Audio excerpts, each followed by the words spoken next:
Welcome back to Bourbon Country Reacts. Hey everybody, that's Keith, I'm Dustin, and this bottle is brought to you by Tony.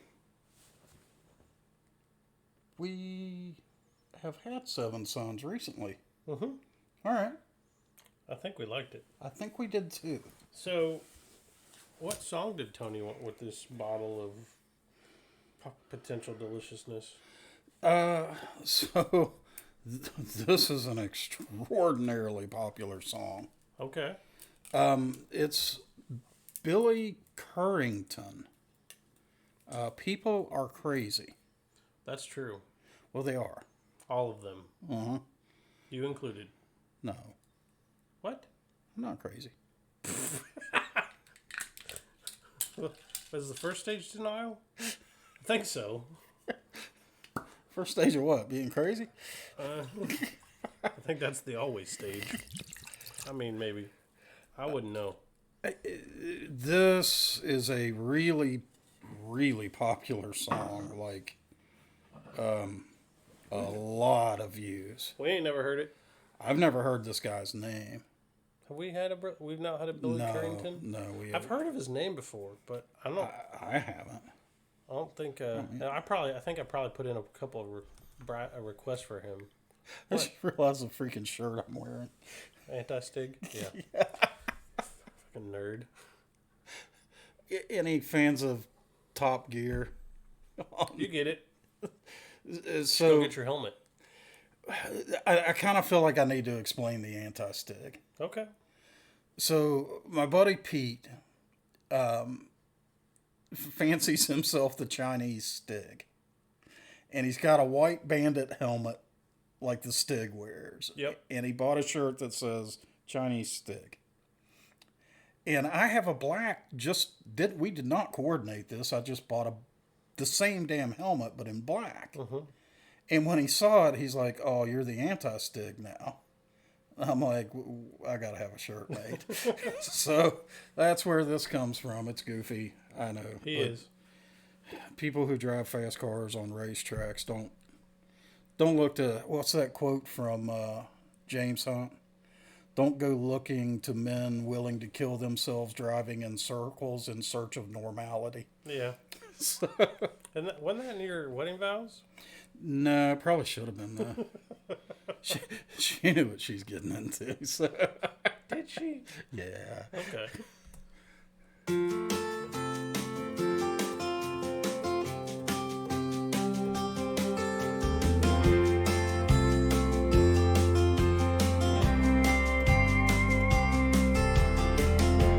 This old man and me, we're at the bar and we're having us some beers and swapping out on cares, talking politics. I'll back this up and start it over. Okay. I'm assuming this is a newer artist. And I'm making that assumption based on the videography. Right? Like, this seems like it's pretty recent. This dude's got some vocal chops. He absolutely does. I mean, I'll start the whole thing over. We don't have. He's never been on the We've channel. not heard, yeah. No. No. Never. I just checked. And I'm hearing very old school vocal style. Right? And I like it. Right?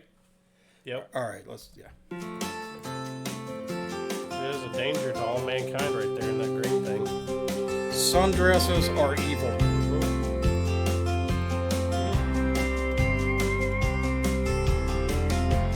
This old man and me, we're at the bar and we're having us some beers and swapping out on cares, talking politics, blonde and redhead chicks, old dogs and new tricks and habits we ain't kicked. Let's heard some Autotune. Talked about God's grace and all the hell we raised. Yep. And then I heard the old man say, God is great, beer is good, people are crazy. I have heard that chorus. Really? Yeah.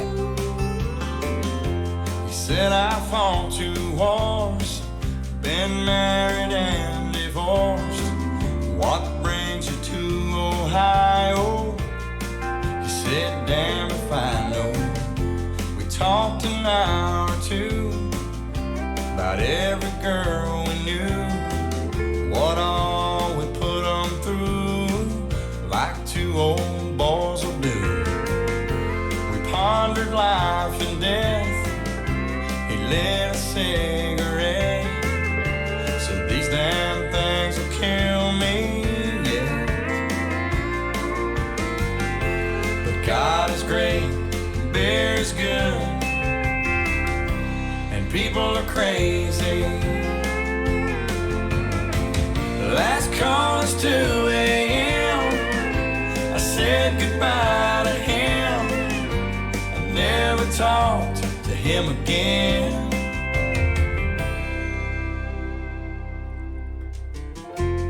Then one sunny day, I saw the old man's face. Front page obituary. He was a millionaire. He left his fortune to some guy he barely knew. His kids were mad as hell, but me, I'm doing well. And I dropped by today to just say thanks and pray. And I left a 6-pack right there on his grave. And I said, God is great, beer is good, people are crazy.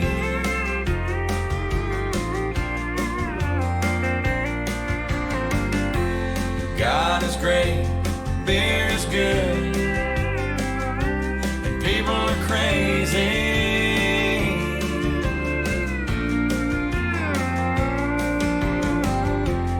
God is great, beer is good, and people are crazy.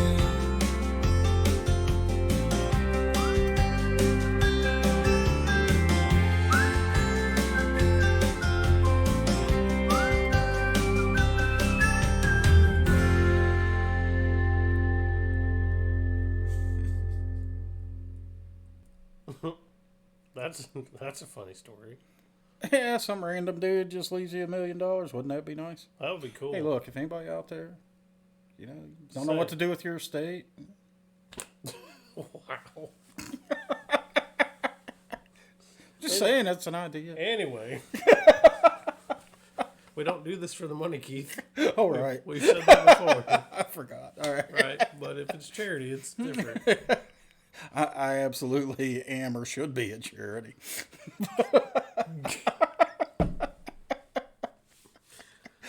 That's hard to argue. I know.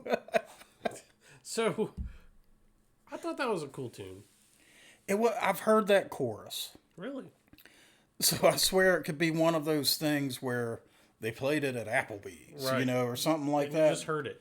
But I've heard that. The whole rest of the song was generally new to me. Right. But I've heard that chorus.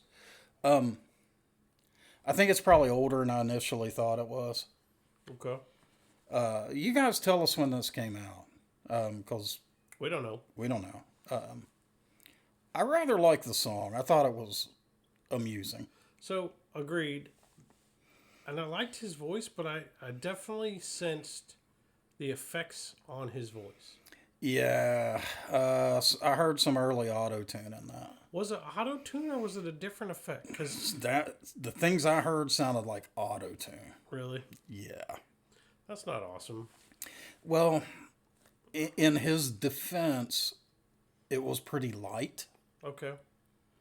but I did hear it a couple of times. Remember the time we heard Autotune in Disturbed's Oh yeah, everybody loved the Sounds of Silence. Sounds of Silence by It was Disturbed. like, this is an amazing rendition of this song, Right. and the first time I heard it, I'm like, wow, that is just mind blowing. It blows you away. Like, you just pause. David Draymond is a beast, and the second time No. I remember when we heard it. Well, really? Yes. We were driving back from West Virginia in my truck. Oh, yeah. It came on the radio, and I was like, oh shit, this has got to be turned up. And we turned it up. And we were listening, and we were driving, and all of a sudden we both heard it at the same time and looked at each other like, what the hell? I haven't listened to it since. Autotune. And that tune. I have absolutely listened to the Simon and Garfunkel version. Really? Oh, it's an incredible freaking performance. I'll have to check that out. Oh, yeah. Like, as soon as we're done recording this, we're checking out some Simon and Garfunkel. Okay, I'm down. Because initially I thought with Draymond, man, this is one of those 9-inch nails and... This is yours now? Yeah, you know... To Johnny Cash? You know... Hurt? Trent Reznor going, you made this song yours. It's yours now. I thought we were going to have that moment with Sound of Silence, but all that auto-tune in there? Nah, don't rate. The auto-tune was light enough that if you're not really listening for it, you're not going to hear it. It's not like some Kanye tune where everything is, so obviously auto-tuned, right? This is just, it's light. They were strategic with it.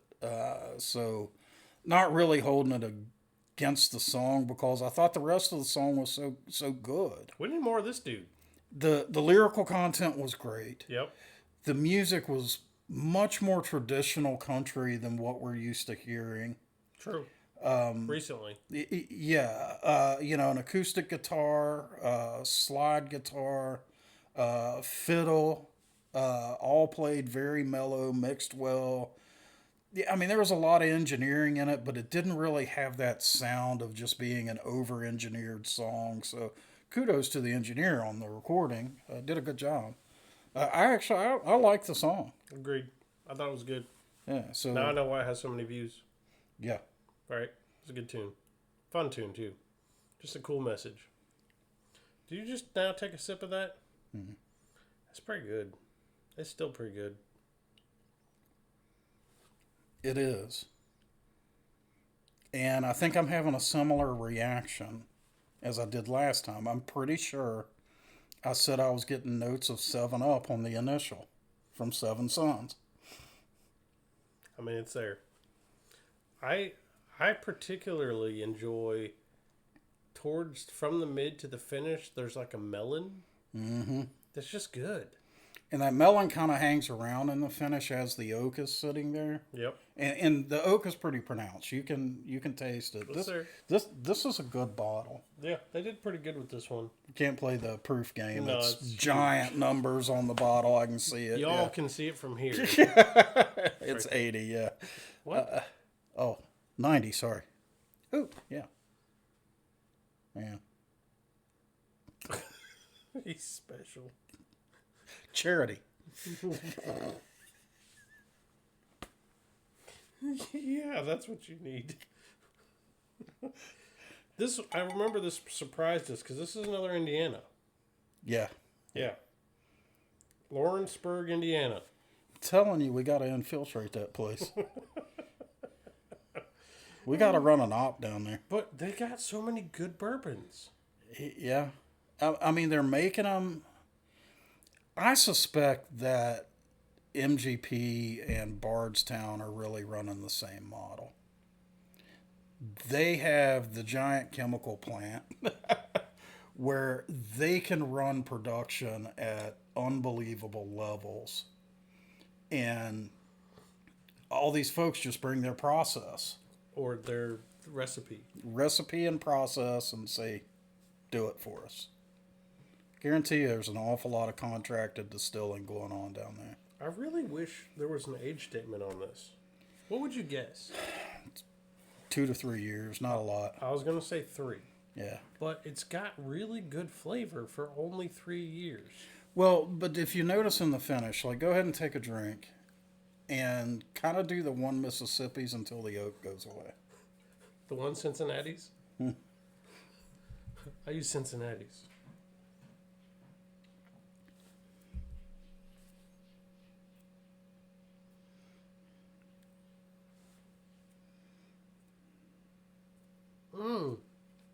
No, that's what was so weird about this. What?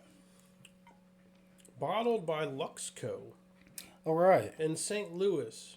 That's right. We were talking about the distill it here in Indiana, Yeah. throw it in a tanker truck, Drive it to drive it to Missouri. Missouri, yeah. Bottle it by a company that's in Kentucky.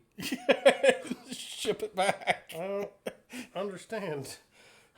We commented on it last time how incestuous the bourbon industry is. That's fair.